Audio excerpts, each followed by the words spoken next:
আসসালামু আলাইকুম। আমি শহীদ আব্দুল্লাহ বিন জাহিদের আম্মু। আমার ছেলে শহীদ রমিজউদ্দিনের 24-25 ব্যাচের ছাত্র ছিল।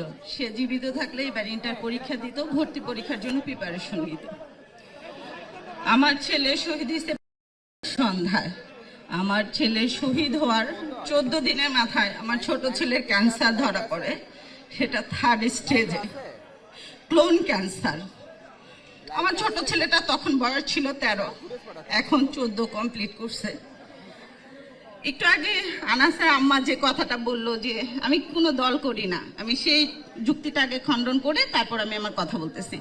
আমার ছেলে বিএনপি করতো না, আমি কোনো দল করি না, কিন্তু আমরা বিএনপির পরিবার আমার পাশে এমনভাবে ছিল। আমার ছোট ছেলের সম্পূর্ণ ট্রিটমেন্টের 80% খরচ তারা বেয়ার করছে। ইভেন আমার কালকে কেমো আমার কখনো চিন্তা করতে হয় নাই আমার কেমোটা কিভাবে আসবে, আমার রেডিওটা কিভাবে আসবে। আমরা বিএনপির পরিবারের রোমান ভাই, মিথুন ভাই 1-2 দিন পর পর আমার জিসানের আমার খবর নিছে। আমার এই ছোট ছেলের 2টা সার্জারি হয়েছে, সম্পূর্ণ খরচ আমরা বিএনপির পরিবার বহন করছি। আমি এর আগে অনেক বক্তৃতায় বলছি আমার ছেলে বা আমি কোনো রাজনীতি করি না। আমার ছেলে যদি রাজনীতি করতো তার ক্যান্টনমেন্টের কলেজে সে কখনোই পড়াশোনা করার সুযোগ পাইতো না। আমি সেকেন্ড কথা বলি, আমার ছেলে মারা যাওয়ার 7 মাস 13 দিনের মাথায় আমার হাজবেন্ড ব্রেন স্ট্রোক করে মারা যায়। আমার এখন এই ছোট ছেলেটা ছাড়া আর কেউ নাই। আমরা বিএনপির পরিবারের তারেক রহমান নিজে আমাকে খোঁজে, ওর সার্জারির আগে লন্ডন থাকা অবস্থায় আমার সাথে কথা বলে।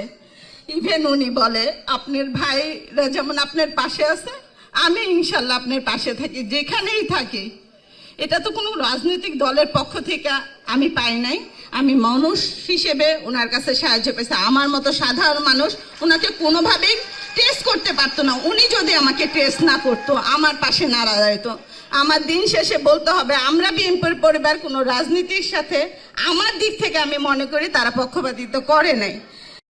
বিগত 17 মাসে ওনাদের কাছ থেকে যে সাপোর্টটা পাইছি, আমি আমার বোধ থেকে, আমার দায়িত্ব বোধ থেকে, আমার আনুগত্য থেকে আমার স্বীকার করতে হবে আমরা বিএনপির পরিবার ভবিষ্যতেও আমাদের এই শহীদ পরিবারের পাশে ইনশাল্লাহ থাকবে। কিন্তু যারা আমাদের রক্তের বিনিময়ে এখন এই সংসদ চালাচ্ছে, ইন্টারিম সরকার, তারা কি আমার পাশে ছিল? আমার ছেলে চিকিৎসার জন্য আমি স্বাস্থ্য উপদেষ্টার কাছে 3 দিন গেছি। আমার এই অসুস্থ ছেলে নিয়ে একদিন সকাল 9টা থেকে 4টা পর্যন্ত গেছি। উনি আমাকে বলছে জিসান ট্রিটমেন্ট পায় না। আমার জিসান যদি ট্রিটমেন্ট না পায় তাহলে উনি কিভাবে সিঙ্গাপুর যায় ট্রিটমেন্ট করে? এই উত্তরটা আপনাদের কাছেই রেখে গেলাম, আপনাদের কাছে আমি রেখে গেলাম। আমার জিসান যদি না পায়, আমার তো এই দুনিয়াতে আর কেউ নেই।